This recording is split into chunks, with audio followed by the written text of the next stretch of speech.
Hey guys, welcome back to another episode of this podcast. I know it's been a little bit, but this episode is going to be kind of really special and I needed a little bit more time to get it done. So, in today's episode, it is just me. It's a solo episode, and I'm going to be sharing my walk with Jesus. I had a little poll on Instagram a while ago, and a lot of people really wanted to hear this story. So here it goes. Um, I do want to say, as a little disclaimer, I will get into some heavy topics today. And if you feel uncomfortable at any point, please skip through. You won't hurt my feelings. I just wanted to preface this conversation with that really quick so nobody gets um, kind of blindsided by anything. So, without further ado, I guess, um, my testimony.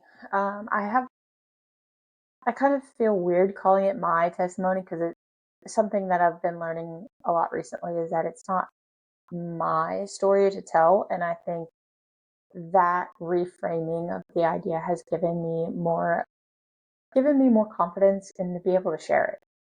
Because I grew up in the church. My dad and stepmom took us to church, and I was baptized in a river when I was 7. I still remember that. It was very cold. It was September 30th, I guess, 2007. So I would have been 8.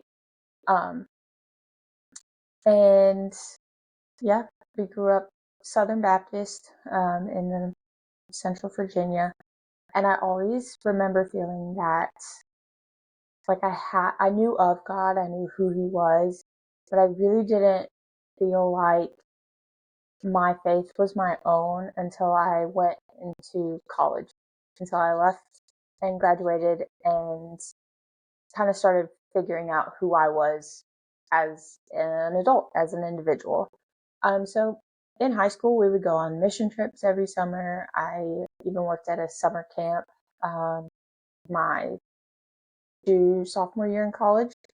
Um, and so just always surrounded by in the church community and mission trips and things like that. So even then, I feel like I didn't really have a testimony, quote unquote. Um, you hear all of these amazing stories about people who went completely one way and then had an encounter with God and then like 360 everywhere else. And I'm not trying to discredit those stories because God works in those ways too. And like that is their story. That is the path that He walked with them. But I remember always feeling like mine my path was nothing like that. Like I always felt weird when we would go around in church youth group or any college group and be like, "Oh, share your testimony. Where has God worked in your life?" And it was always this big thing. Like everybody always had this big aha moment of like, I was on drugs or I was addicted to alcohol or addicted to porn or anything like that. And then I was like, God delivered me from that. And of course, He delivers people from that every day. I just never felt like that was my struggle. And so I never felt like my testimony was as powerful as other people's were. Um, so I always was a little bit more timid to share it. Um, even to like the point where I would ask myself, it was like, am I, am I broken enough for God? Like, am I broken enough to where He has to come and fix me? Um, and I feel like that's just the wrong aspect of it. I would even ask myself, it's like, well, what if I just like walked away from God for a little bit, went and kind of lived as the world would live, and then He would come back and save me. And I'm so glad I ended up not doing that just because like it ultimately felt wrong. It's like I can't just not I can't do that. Because I know it's wrong and I know what it'll lead to. So with all that, it kind of also goes into my feelings of like, am I enough? And it would be like, am I enough for even God to love me? To the other end of like, am I broken enough for Him to save me? So I always felt like I kind of was like stuck in the middle. And it honestly wasn't until recently that I've been doing a lot more work, um, and just figuring out that and like actually accepting His grace and His love for me. And that has changed a lot. So, kind of to go back into the story, um, like I said, I really felt like my faith was living through my parents for the ever when I was in high school. Like they were kind of the leaders in my faith life for that. And it wasn't until I was in college. So after I graduated high school, I went straight into basic training. So um, my I did bring a Bible. I was one of those people that read their Bible every day, whether or not I knew why I was reading it. It just kind of brought me a little bit of comfort reading it. And I would be questioned about it all the time. I remember I had one friend who was my best friend during basic training, and she asked me a very hard question going through something hard in her life too. Um, is the one I get a lot is like, why would God allow bad things to happen to good people? And honestly, at that point, I didn't know how to answer her, and I didn't know how to help her other than just being there for her. But that was really one of the first times that like my faith as an individual had been really tested, or even asked about. And so that kind of, I guess, was a catalyst into like starting this process of trying to figure out my individual faith and who I am and who I am in God and everything like that. Um, so fast forward a little bit into college, and I would say I really didn't start having a stronger relationship with God until I transferred to JMU. Um, at that point, Zach had already been through one deployment, and I was at JMU, and we were doing long distance. So I really had a lot of time by myself at school. And so I knew I was supposed to read the Bible every day, so it was just kind of more or less going through the motions of everything.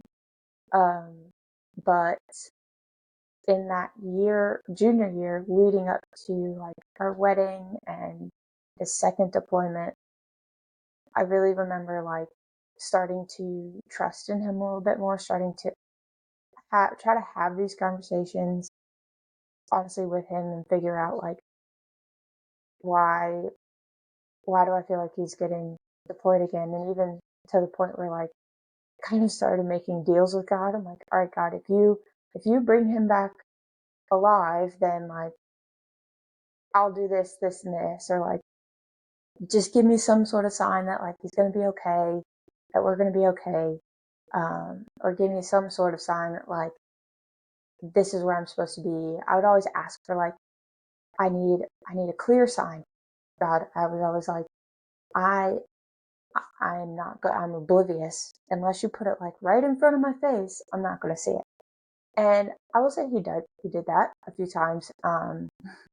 He led me to a CrossFit gym in Harrisonburg, which, if you know me at all, now that started something. Now I coach CrossFit just about every morning, which is, I do it from my heart. It makes my heart happy, my soul happy to be able to help people in that aspect. So I would have never, I would have, my journey in CrossFit would have been delayed if I never would have transferred schools, if I never would have really dove into that as after he got deployed, because I had extra time and I needed something else to do to distract myself. So I really do think that he put like that gym at that time for me. And honestly, that school and some of the people there were really impactful in me at that time. So I do feel like at some aspects,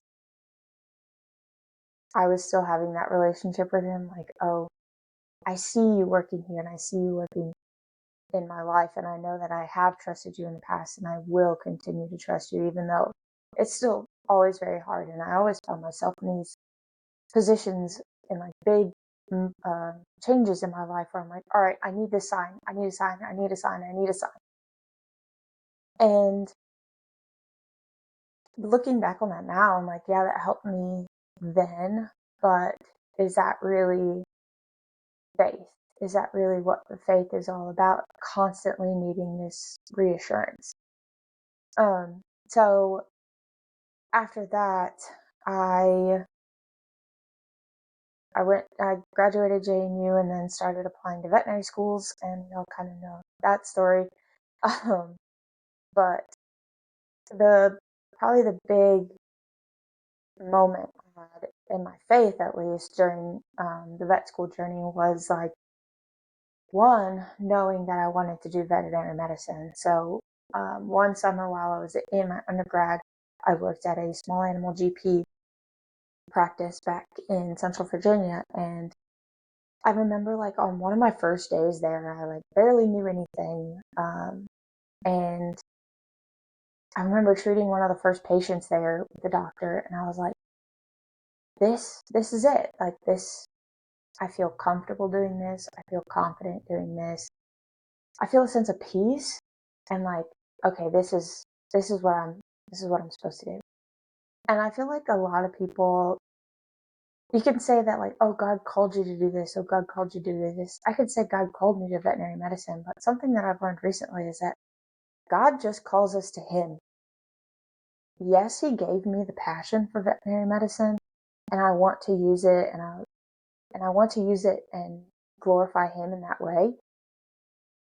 But I'm not going to sit here and say, oh, God called me to say this. Oh, God called me to say that, when I'm really masking my own wants and desires. Because God does want you to have these wants and desires. So you shouldn't feel like almost guilty for wanting something. Like I really wanted to go to University of Tennessee. I will say that I really wanted to live in Tennessee, and I wanted to go to University of Tennessee. Like that was my dream school for veterinary school. Well, I'm living in Tennessee, but I'm not going to the University of Tennessee. But just having that want and that desire, I feel like God uses those, and He really enjoys giving us those things.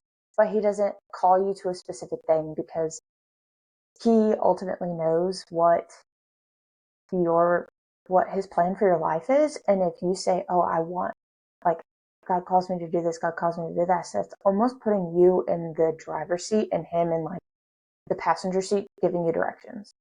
Like, He is in the driver's seat, you are just like in the trailer along for the ride at this point. So that's why I'll shy away from saying things like that.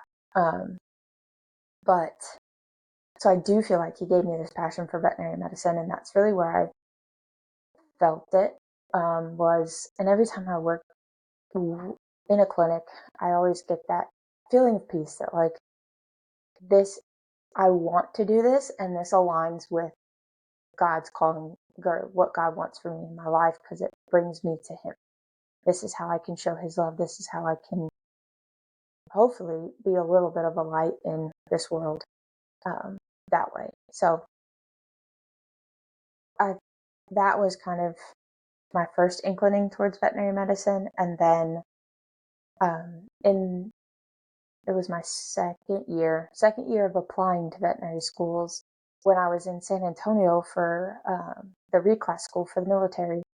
I was going through a bunch of rejections, and it was like Thanksgiving to a month later, it was like every Friday was another rejection. And I just was like devastated. I was like, God, you gave me this passion.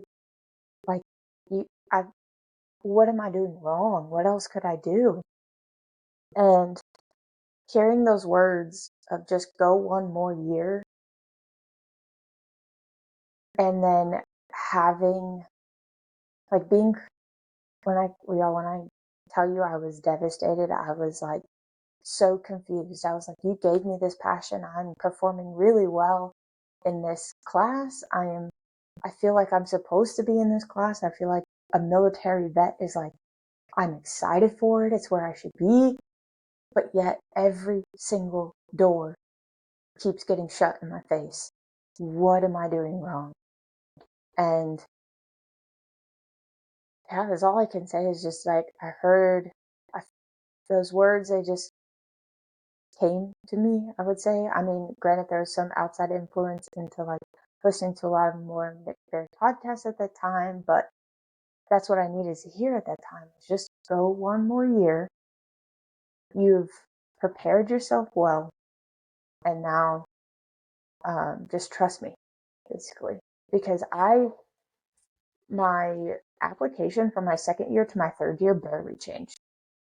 I will say that. I honestly barely changed my application because for LMU's spring cohort, they liked you to apply in June instead of September. So I was like, I'm going to have the application done in June and I'm just going to wash my hands of it. I'm going to be done. And honestly, that was the most peaceful application cycle that I felt. Um, and I really did feel like my faith in that aspect of it was like, okay, I have prepared what I needed to prepare, and the rest is up to God at that point. And I think that mindset too is where a lot of people get awkward. Is that, oh, if I ask God for something, then He's just going to do it, and they're not going to put in the work to get there. So I think reframing that and then like, I'm going to do everything in my power to prepare myself for what I feel like God's plan for my life is, or what I am passionate about, or what I feel like aligns with His values. And then anything that is not in your control, that's where faith comes in. If so, like with that application, like I put my work into those essays, I put my work into the master's degree that I got, and I put my work into that Army reclass school, and I made sure everything was right, and I submitted that application, and I was like, okay, I know this is my best work, and if this is something that God has put in for in my life, then it's up to His will to be done. Whatever goes is going to go. And so I think having that mindset really kind of clicked something um, in my head, and it really solidified the fact that when I got into LMU, I was like, okay, that is where I'm supposed to be. Like, there is zero question that this is where I'm supposed to be at this exact time. So that honestly gives me a lot of relief from that anxiety of like, am I in the right spot? Am I behind? Am I going too fast? Like, no. Knowing that you prepared something, it doesn't have to be a vet school application, but it's just like knowing that you have put in the preparation for something, whether you submit it or it's a big decision that you have to make, and you make that decision, just knowing that whatever the outcome of that is, that's in God's hands that's in God's hands to begin with. And then because you did the prep, that the work that He wanted you to do, you can have peace in that outcome, knowing that it is truly His will that is being done. Because you obeyed and followed what you were supposed to do to the best of your ability, let it go to His hands, and then the peace in knowing that is so relieving of anxiety or worry or any of it, honestly. So that's kind of a little bit of that story as well. And then, I mean, there's so many things that just being here has solidified that experience, that knowledge for me. Being able to coach at the gym that I am, and then them really honestly taking a chance on me, which is kind of crazy. That really solidified that side of my journey for me for CrossFit. And then the friends I've made here, they have been an answer to a lot of years of prayer. a lot of years. So that is kind of cool to see, even before like getting into vet school, seeing still how he remembers those things, and those honestly kind of worries and anxieties and burdens that I brought to him all those years ago are finally, like, I'm seeing them to fruition at this point. Um, and even this area, like I say, I wanted to go to University of Tennessee, but honestly, I don't. Living in Knoxville just sounds horrible at this point. Nothing against Knoxville, it's great, but I'm not a city person, so I love being able to wake up and see the mountains from my backyard.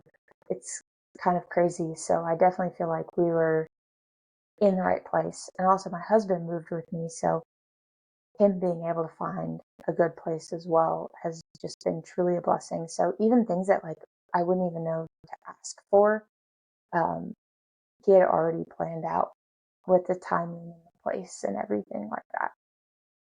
So that's kind of, yeah, like I said, that story about that. But something, this has been kind of a more recent development for me.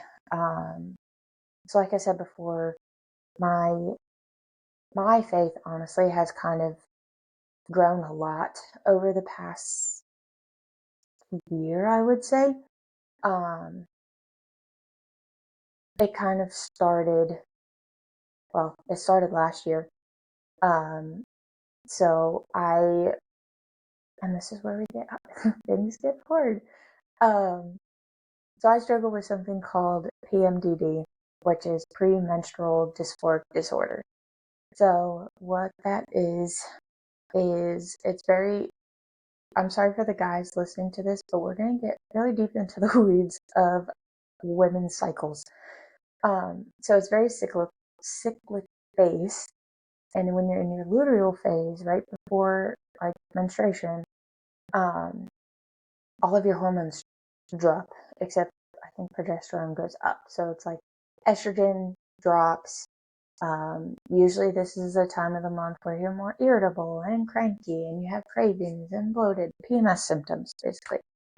So during that time, PMDD is a disorder where the brain receptors are more sensitive to this drop in hormones or the fluctuation in hormones.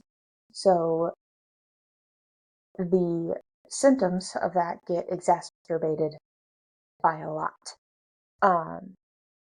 And this can cause extreme cramping, this can cause extreme irritability, basically turning into somebody that you don't recognize for about 2 weeks out of the month. And it literally changes like a freaking light switch. Like one day I'll be fine, the next day I'm like, I can't even get out of bed. Or like I don't even want to get out of bed. And I get extreme pain in my legs. Just, I mean, your normal cramping. For me, it's mostly like energy levels crash, mood crashes, the pain in the legs. Um, yeah, so it's a fun time, and extreme irritability. Like I would get very angry, and overthink about things that normally wouldn't cause me to get angry and irritable about things. Um, and it usually affected the people closest to me, which is not something that I'm really proud of. Um, but about a year ago, it I didn't really know that's what it was at that point. Um, but my mental health had taken a deep dive, a nosedive, as you would say. And there were some points where like I would be in the middle of a workout, and exercise is supposed to help us. Like I'm like I eat right. I do my best to eat as best as I can.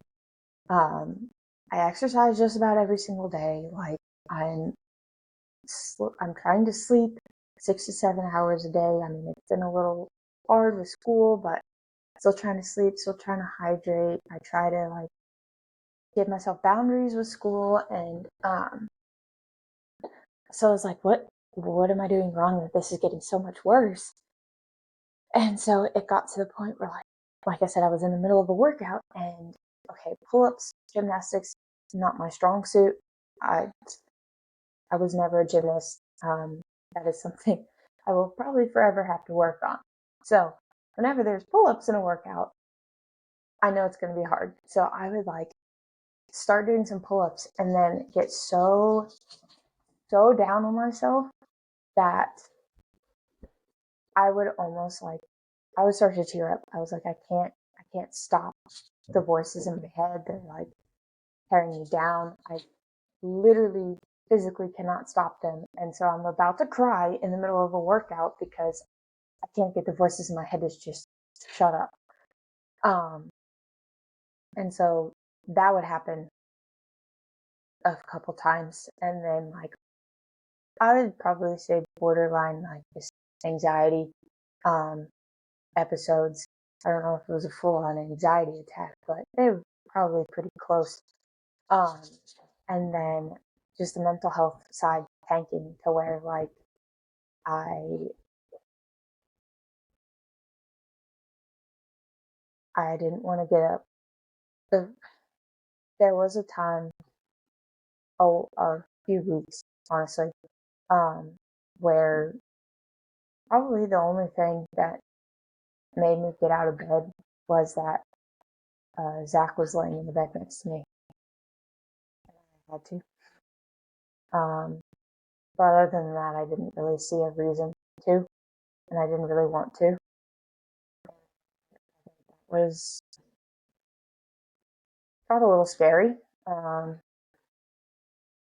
and that was kind of the point where I was like, okay, I might need to talk to somebody about this. So I did talk to my counselor about it, and she was able to help guide me and kind of pinpoint that, like, oh, this might be cycle based because I told her I was like, I feel like I like don't want to wake up in the morning one day, and then the next day I'm like, oh, everything's fine. Like the sky's blue, like the birds are singing. It's gonna be a great day, and then it almost feels like it was like, well, why was I that upset? Why was I like that? Is something wrong with me that like it was just very confusing, and then you almost learn like not to trust yourself because you're like, I don't know what feeling is real, and I don't know what is true and what isn't true, because also in that time, like if you're an overthinker like me normally, the overthinking gets a whole heck of a lot worse. And then you're like, I don't know what is true and what is not true. I don't know what is me and what isn't me. I don't know if this is just something like my brain's lying to me, or is this actually how I feel? And then like, this happy person is just a facade I put on. Like I don't know. So it was a very like confusing time. Um, but she was able to help me walk through that with, and then eventually getting talking to my OB about it as well, and then you start tracking things and then finding out that, oh, this is kind of on the same timeline as my cycles. So have you ever heard of PMDD? So that's kind of how we got um, walked through that. Um, but with that came a lot of like, okay, I don't want this to be my identity. Like it's not who I am. It's just something that I struggle with. And I think that's also an important frame to have, because I know so many people are like, oh, well, I don't want to take away from any of these mental health issues, but I think so many people see them as like, okay, I have depression or I have anxiety, so that is everything I do is because of the depression and anxiety, when that's not the case. Like you want your identity so bad in something that defines kind of who you are, that you're willing to let something like depression, anxiety define who you are. I don't think that is the way it should be done. Like I said, I'm not here to say like, oh, that's just me because of my PMDD. Like, no, like PMDD is not who I am, and it doesn't excuse the things that I did or said. It's just, okay, so I struggle with this, so how am I going to get better? Is really the question that, in a nutshell. But that was a really big catalyst moment for me, especially in my spiritual journey, because I felt like, okay, I just did a lot of mental work, figuring out why I feel like the way I do. Okay, maybe those days aren't the truth, and I just have to build a good solid routine around those days so that I can make it through with minimal casualties. So, and then also like getting to the core of some stress and anxiety that I have and the causes for this overthinking, and like why might I be feeling like this, like somewhat hopeless and like not being enough and not wanting to get out of bed in the morning. So yeah, that was a thing. And then I remember opening up to one of the newer coaches at the CrossFit gym at the time, and who's also um, a local pastor, and he recommended the book Abba's Child by Brennan Manning, which I highly recommend anything by Brennan Manning. Honestly, like I'm reading the Ragamuffin Gospel right now, and it's one of those books that where like I read it and I put it down for a while, and then I just picked it back up like, this morning, and the entire chapter that I read, I was like, okay, so I needed this at this exact moment. Thanks. um, so really cool book, but the Abba's Child book is a lot of just like, I remember that one. I got to page 9 and I was like sobbing just because he put into words feelings that I have never been able to put into words and how I felt, and I've never been able to articulate that. And then he just wrote it in a book, and I was like, that's crazy. Okay. But the biggest thing taking away that is like, I struggled with accepting God's grace and love because, um,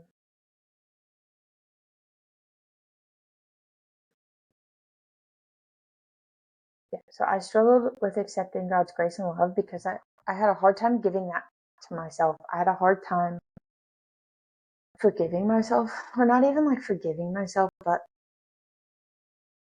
trying to put on this like face of like, oh, if I'm the perfect child, if I'm the perfect student, if I do everything that God tells me to do, then he'll love me. And like, that's not how it goes. So I would spend all this time and energy of being like, okay, it's almost like I would be putting my expectation or trying to interpret other people's expectations of me without asking them. So it's like very exhausting, but I'd be like, okay, I think God wants me to do this, so I'm going to do all of this, so then he thinks that I'm a good person, so then he might love me. Which is very backwards which is something that book really helped me learn is like, he just wants you, and that includes all of you. And he already sees the darker parts of me that I've been trying to hide because I'm scared that if somebody sees them, then they're either going to leave or their perception of me is going to change. And then I'm not going to be the same person to them if they see that. And I felt like that's how I thought God would be too, is that if he actually knows me and actually sees me, then he's not going to want me. And I think it was also hard for me to accept those parts too, because I was like, the same thing goes for me. If I acknowledge those parts of me exist, do I even love me? Do I even want to be around me? Um, and I think that was kind of where a lot of the work for me was done, was like putting myself aside, because how I saw it, it was kind of a form of pride, really. It's like I was putting my own opinion of myself higher than God's. Or not even like my opinion of myself, but I was like, oh, if I can't forgive me, then God can't forgive me. So that's putting my power of forgiveness over His. And isn't His the perfect power of forgiveness and not mine? Um, so I think trying to reframe it in that part was really kind of the pivotal change for me in my own faith and my own relationship with God. And honestly, all of this has kind of happened at the same time. Like just accepting those parts of me, like even being able to talk about um, the PMDD and just like that, those rough patches. I didn't even say rough patches. Those thoughts that I would have a lot is not the easiest thing for me to do, because honestly, I hate to admit it. I hate that my mind goes there. I hate that that has been a part of what I've had to deal with. Um, but also, I know I'm not the only one. So maybe if this just helps somebody else to have the courage to even just acknowledge that those parts exist, then I guess I'm doing the right thing, I guess. But it is so freeing to be able to know that like I can talk about those things and I can acknowledge that that exists, but they don't control me. They used to. When you try to hide them, they that controls everything. And being able to have a little bit of light in those areas really kind of is just relieving. And it gives me room to figure out who I was actually meant to be without all of this hiding things. Um, so I think that's been really big for me the past couple of months. And then it kind of also correlates to like starting this podcast and then starting being more active on social media, because I want to share that story and I want to, and I feel like God has put that passion in me to share more of just what He's done for me in my life on social media, whether that's in the form of humor or education. I always like humor because I find that if people are laughing, then they're not upset. And so I always try to make people laugh. Um, but just what all of that to say is that I I've never felt more like myself. Um, and learning who that is, honestly, and more at peace. Like I feel more at peace, more rested with who I am and what I'm doing. And it's actually kind of fun. Like at first social media is very scary, but or just even putting yourself out there and doing something that is completely outside of your comfort zone. Because if you know me at all, um, this is probably the last thing you would have thought that I would have been doing. And I would have had to agree with you about a year or two ago. It's even like, um, but I think that's the important part too, is like you might put these limits on yourself, but if you fully lean into like just where God's pulling you and lean into that, knowing, accepting all of those parts of you, it's frees you up to do a lot more things that you never thought you'd be able to do, which is pretty cool. Uh, so yeah, I still have a long way to go. Um, but I feel like that was just an important story for me to share. And honestly, I've been kind of nervous to share it, but I'm glad I got to share it with you guys. I know this is maybe a little bit of a shorter episode, and my dogs have been crazy the entire episode, and I'm really sorry if you're just listening to this and all you hear is Mabel tearing up the octopus in the back. Maybe we'll have to fix that. So, but with all that said, I'm really glad you're here, and I say that whenever I end a video with, I'm really glad you're here. I want you guys to know the purpose behind that, and that's, if nobody has told you today, I am glad you're here on this earth, where you are right now, and I'm glad that you made the decision to get out of bed today, and I'm glad that you are doing little things to get through the day, and I'm proud of you for doing that, because I know it's hard, and not a lot of people would know that you're struggling with that, and so I know it's hard, and I'm proud of you. So just keep going. Just put one foot in front of the other, and we're gonna get through it together. So awesome! If you guys have, I think that's gonna end the episode. I'm still trying to figure out how to end these things, but I'm so grateful for all of you guys that listen to this, just listen to me ramble for a while. But if you want to connect, I'll put my Instagram down in the show comments. I'll also put some general information